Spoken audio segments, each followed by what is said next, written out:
Welcome to Nightbound Whispers, where every state hides a secret, and every road has a story buried in the dark. Before starting today's video, tell us in the comments where are you watching from and what time is it there so we know from which state people are watching from. The Martinez family. Carlos, his wife Ana, and their two children, 7-year-old Sofia and 10-year-old Miguel, were driving from El Paso to visit relatives in Houston in June 2021. It was their first major road trip since the pandemic, and despite the long drive ahead, everyone was excited. The minivan was packed with snacks, tablets loaded with movies for the kids, and a carefully planned route that included several rest stops along the way. Around 4 p.m., they stopped at a rest area on I-10 near Junction, roughly halfway through their journey. The children needed to use the bathroom, and everyone wanted to stretch their legs. The rest stop was busy with afternoon travelers, families like theirs, retirees in RVs, and truckers grabbing coffee from vending machines. While Ana took Sofia to the women's restroom, Carlos walked Miguel to the men's room. The facility was clean and well-maintained, with institutional tile and harsh fluorescent lighting. Miguel went into a stall while Carlos washed his hands at the sink. Another man stood nearby, middle-aged and average in height, wearing a baseball cap and sunglasses despite being indoors. He made casual conversation about the nice weather for driving. Carlos nodded politely but didn't engage, following the same principle he taught his children about avoiding strangers while traveling. The man dried his hands and left. Miguel finished and washed his hands, and they headed back outside. Ana and Sofia were already waiting by the minivan.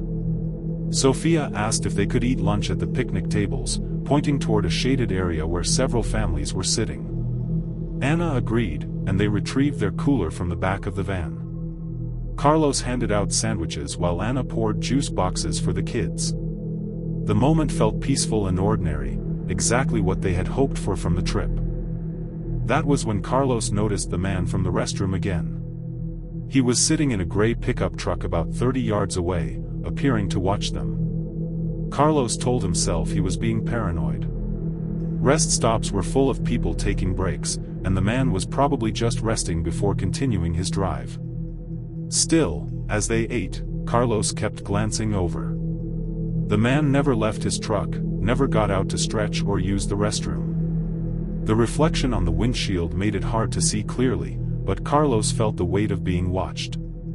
Ana noticed Carlos's distraction and quietly asked what was wrong. Carlos leaned closer and mentioned the man in the gray pickup who kept staring and whom he had seen in the restroom. Ana casually glanced in that direction while pretending to watch the kids. After a brief exchange, they agreed to pack up and continue their drive. They told the children they wanted to reach the next town before evening. Sofia protested, but the seriousness in her parents' voices made her comply. As they loaded the minivan, Carlos saw the pickup's engine start.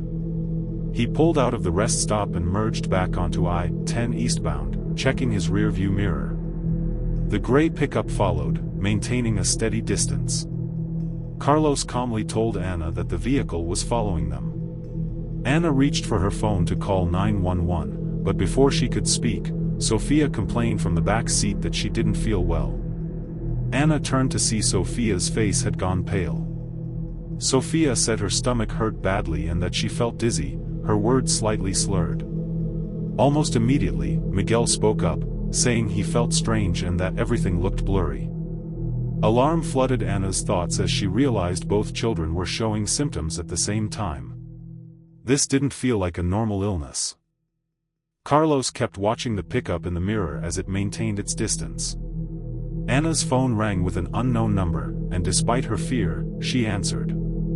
A man's voice told her to pull over at the next rest stop, claiming the children needed medical attention and that he could help. The voice suggested the children had consumed something contaminated at the rest stop and insisted that he had medicine. Ana felt terror surge through her as she denied that the children had eaten or drunk anything unsafe. The voice insisted they had drunk water from the fountain while unattended and warned that the substances were already in their systems. The call ended abruptly, leaving Ana shaken and confused. Carlos quickly concluded that the caller was the same man following them. Anna was torn between fear and desperation as the children's condition worsened. Carlos urged her to call 911 immediately. When the dispatcher answered, Anna explained everything: the sick children, the man following them, and the threatening phone call.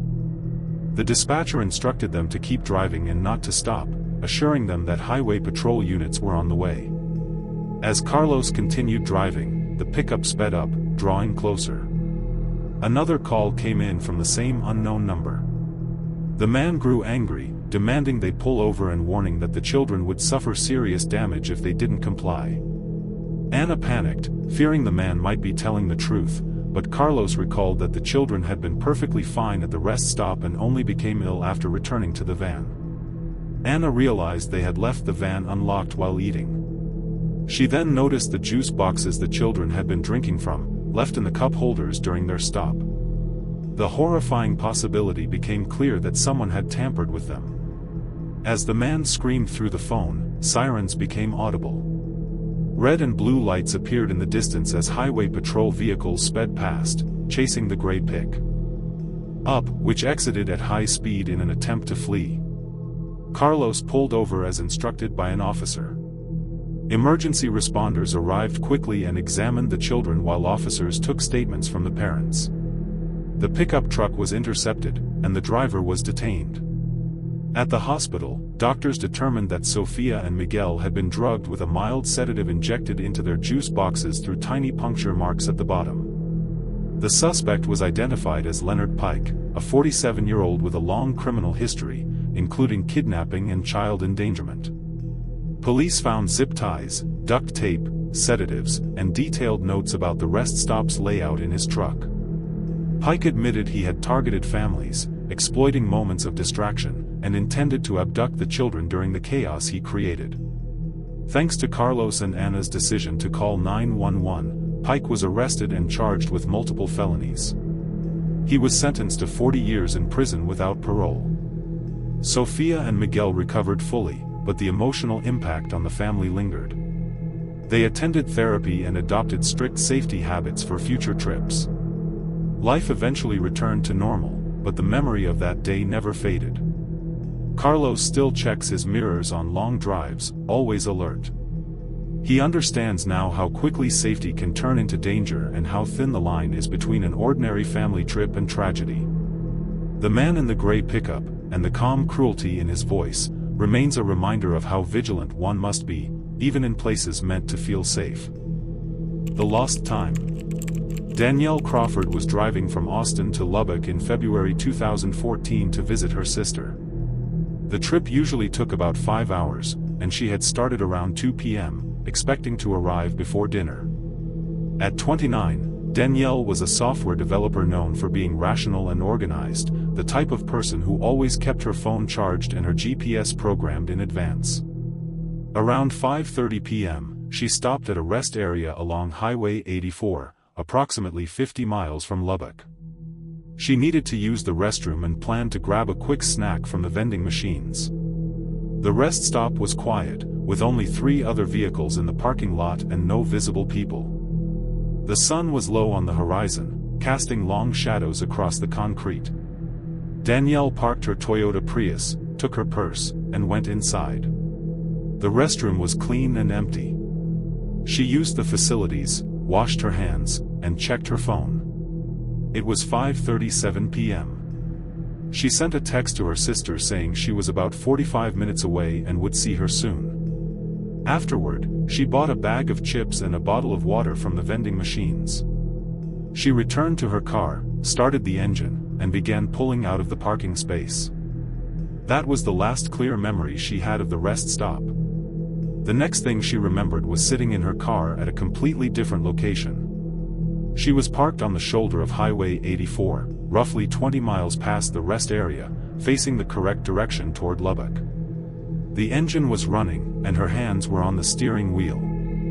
The dashboard clock read 8:45 p.m. 3 hours had passed. Danielle stared at the clock, disoriented and confused. It made no sense.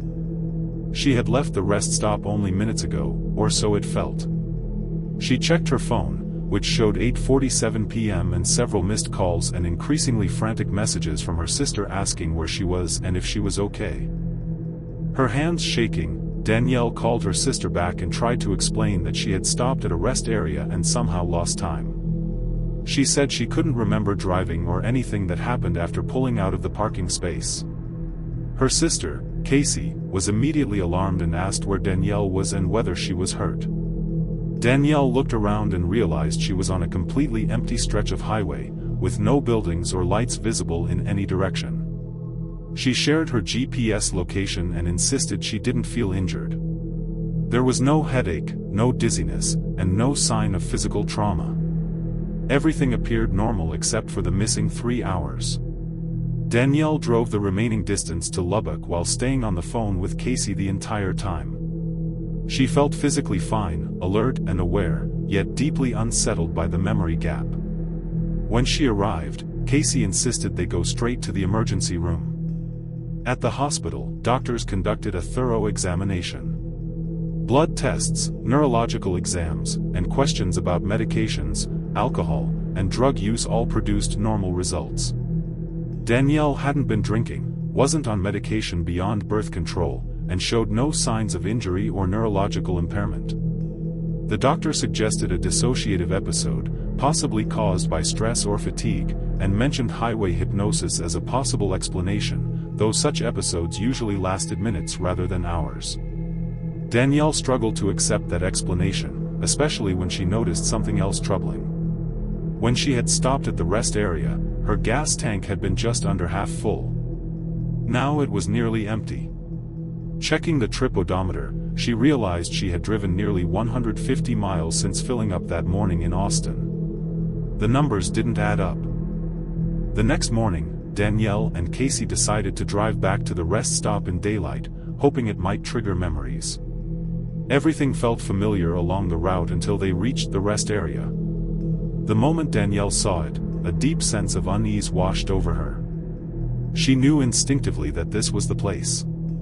In daylight, the rest stop looked completely ordinary: one building, picnic tables, and a small pet area. Still, Danielle felt deeply uncomfortable. She went inside while Casey waited, retracing her steps through the restroom and vending machine area. That was when she noticed something that made her stop. On a bulletin board near the vending machines, among maps and tourist pamphlets, was a photograph printed on regular paper. It was slightly faded, as if it had been there for some time. The image showed Danielle standing outside near the picnic tables at the rest stop. She was wearing the same clothes she had worn the day before, with the same purse over her shoulder. The photo had clearly been taken without her knowledge. With trembling hands, Danielle removed the photograph and turned it over. Written neatly in blue ink was a date and time, February 19, 2014, 5:35 p.m., and a chilling message stating that the subject showed potential, was responsive to protocol, and that memory suppression had been effective, with further study recommended. They drove immediately to the nearest police station. Initially skeptical, the officer's demeanor changed when he saw the photograph and the message. A detective named Roy Hutchins was called in and interviewed Danielle in detail. He revealed that there had been other reports over the past 2 years of people experiencing missing time after stopping at rest areas in West Texas. Security footage from the rest stop showed Danielle arriving, entering the building, returning to her car, and driving away at 5:42 p.m. No one approached her, and nothing appeared out of the ordinary. Yet the timeline made no sense. She had driven far more miles than possible and ended up only 20 miles from where she started. Further investigation uncovered similar cases. One involved a truck driver whose GPS logs showed his vehicle traveling impossible routes during his missing time, including erratic loops and conflicting location data. The case led investigators to old county records revealing that the land had once been considered for a private research facility run by a company called Meridian Sciences. Meridian Sciences had existed briefly between 1999 and 2003 and had focused on neurological research related to memory and consciousness. A former employee admitted the company experimented with memory suppression techniques. He warned that some experiments did not end simply because the company closed. Danielle never recovered the missing memories. Hypnotherapy produced only fragmented impressions, bright lights, humming sounds, and the feeling of being watched. Other victims described similar vague recollections. No clear answers were ever found. The case remains officially unsolved. Danielle now avoids Highway 84, limits rest stops, and rarely travels alone. The unanswered questions continue to haunt her, especially the possibility that others may lose time without ever realizing it. The rest stop still stands, serving travelers who pass through unaware, while somewhere, something may still be watching, waiting, and continuing experiments never meant to exist. The emergency call. Dispatch operator Linda Vasquez had worked for Texas Department of Public Safety for 18 years.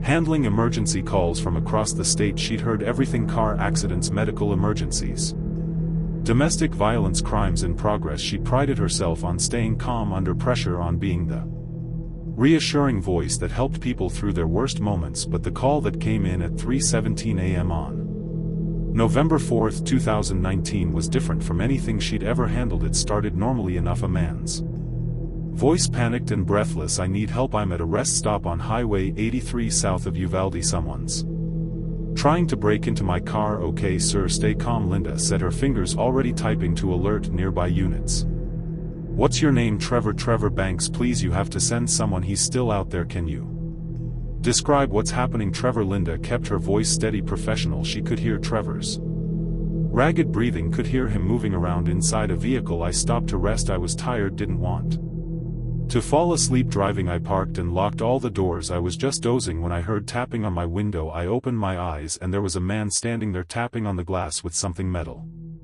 A knife, I think." Linda's heart rate increased, but her voice remained calm. "Okay Trevor, I'm sending units to your location right now. Stay in your vehicle with the doors locked." "Can you describe the man?" "He's Jesus. He's just standing there about 10 feet from my car staring at me. He's tall, wearing dark clothes. I can't see his face clearly." "Linda, that is your name, right?" "Linda, he's not moving. He's just standing there watching me." Linda verified that highway patrol units were en route approximately 12 minutes away. "Trevor, help is coming. Stay on the line with me. Do not open your door for any reason." "Is there anyone else in the parking lot?" "I don't think so. It's dark." "Wait, there's a truck parked on the other side, but I don't see anyone in it. Maybe they're sleeping. Should I honk my horn, try to wake them up?" "No," Linda said quickly. "Don't draw more attention. Just stay quiet and wait for the officers. They're coming as fast as they can." For a moment there was silence except for Trevor's breathing. Then, "Linda, he's moving. He's walking toward my car. Keep your doors locked." "Trevor, do not engage with him. Just wait. He's trying the door handle. He's trying to open my door." Trevor's voice rose to a near scream. Linda could hear the sound of a car door being violently yanked on through the phone. "Trevor, stay calm. Your doors are locked. He can't get in. The police are 8 minutes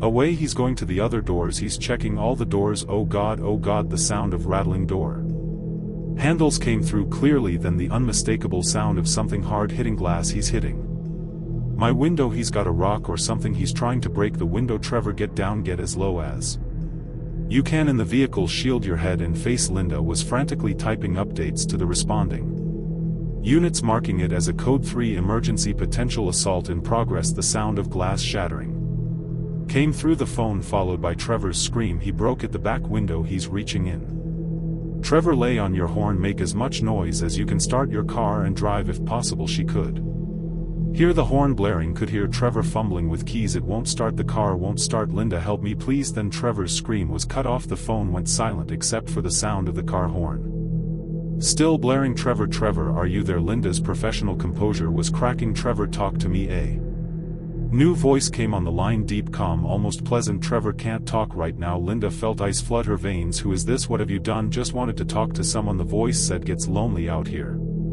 People always drive by, never stop to chat." "Trevor, stop though." "Good old Trevor." "Sir, this is an emergency line. Police are en route to your location. I strongly suggest you leave the area immediately." The man laughed. It was a horrible sound, completely devoid of humanity. "They won't make it in time. They never do. By the time they get here I'll be gone, and so will Trevor." The line went dead. Linda immediately contacted the responding units, now 4 minutes away, updating them on the situation. Potential Kidnapping in progress, suspect possibly armed, victim potentially injured. She tried calling Trevor's number back, no answer. Those 4 minutes felt like hours. Linda listened to the radio traffic as 2 highway patrol cars screamed toward the rest stop, lights and sirens splitting the night. When they arrived, Officer James Rodriguez radioed in his findings, and Linda felt sick as she listened. The rest stop was deserted. Trevor's car, a blue Ford Focus, was found with the rear window smashed in, driver's door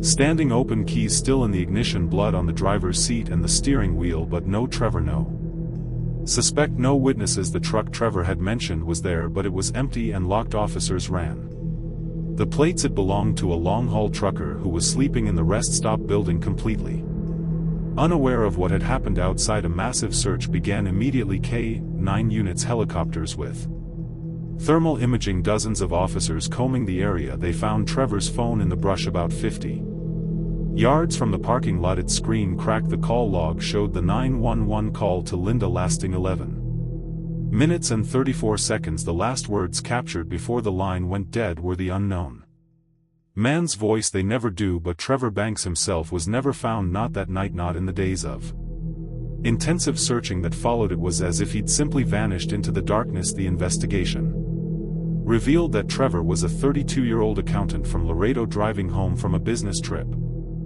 in San Antonio. He had a wife and a young daughter. He had no enemies, no criminal record, no reason anyone would target him specifically. The FBI got involved, suspecting a connection to other unsolved disappearances in South Texas. Over the previous 3 years, 4 people had vanished from rest stops and gas stations along Highway 83. 2 men, 2 women, ranging in age from 27 to 53. All of them had simply disappeared, their vehicles left behind, no trace of them ever found. Linda Vasquez had to listen to the recording of her call with Trevor multiple times as part of the investigation. Each time was torture. She could hear the escalating panic in Trevor's voice, could hear the moment when everything went wrong, could hear that horrible calm voice of the man who had taken him. She replayed her own responses, wondering if there was something she could have said differently, something that might have changed the outcome. The investigators assured her she'd done everything right, that there was nothing she could have changed, but Linda knew she'd never forget Trevor's voice, never forget the sound of him being taken. While she listened helplessly, she took a leave of absence from work, eventually transferring to administrative duties rather than return to taking emergency calls. Trevor's wife Michelle made tearful pleas on the news for anyone with information to come forward. She held their 4-year-old daughter and begged for her husband's safe return, but as days turned to weeks and weeks to months, hope faded. Trevor was declared legally dead after 7 years, but Michelle never stopped believing he might come home. The rest stop where Trevor was taken became known among truckers and travelers. Word spread through CB radios and online forums. Avoid Highway 83 rest stops at night. If you must stop, do it during daylight hours. Never stop alone. The traffic at that particular rest stop dropped significantly, especially after dark. Local law enforcement increased patrols in the area, but they couldn't be everywhere at once. The highway stretched for hundreds of miles through sparsely populated ranchland with dozens of rest stops, gas stations and pull-offs where someone could be taken. The predator, whoever or whatever had taken Trevor and the others, had all of South Texas to hunt. In 3 years after Trevor's disappearance in 2022, a ranch hand in Dimmitt County discovered something while repairing a fence line in a remote area. It was a shallow grave containing human remains. DNA testing identified them as belonging to one of the other missing persons from Highway 83, a 53-year-old woman who had vanished from a rest stop in 2018. The discovery prompted another extensive search of the surrounding area. Over the next several months, 2 more sets of remains were found buried in different locations across a 30-mile radius. DNA confirmed they were 2 of the other missing persons, but Trevor Banks was not among them, nor was the 4th missing person, a 27-year-old man who disappeared in 2017. The killer was never caught. The investigation remained open, but with each passing year the likelihood of solving it diminished. Whoever had taken those people had been careful, had left little evidence, and had seemingly stopped or moved to a different hunting ground. Linda Vasquez eventually retired from DPS. She still thinks about Trevor Banks still wonders what happened in those final moments after the phone went dead she saved. The recording of that call on her personal computer, though she can't bring herself to listen to it anymore. It's a reminder of how fragile safety is, how quickly a routine stop can turn into nightmare, how a voice on the phone, no matter how calm, how professional, sometimes can't make the difference between life and death. The rest stop on Highway 83 south of Uvalde still operates, but those who know the story avoid it.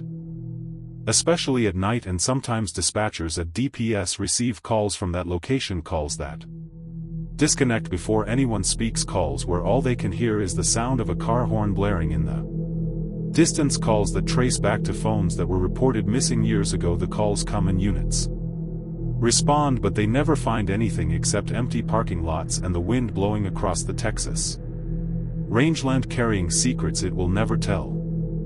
That was tonight's Whisper from the Shadows. Subscribe to Nightbound Whispers.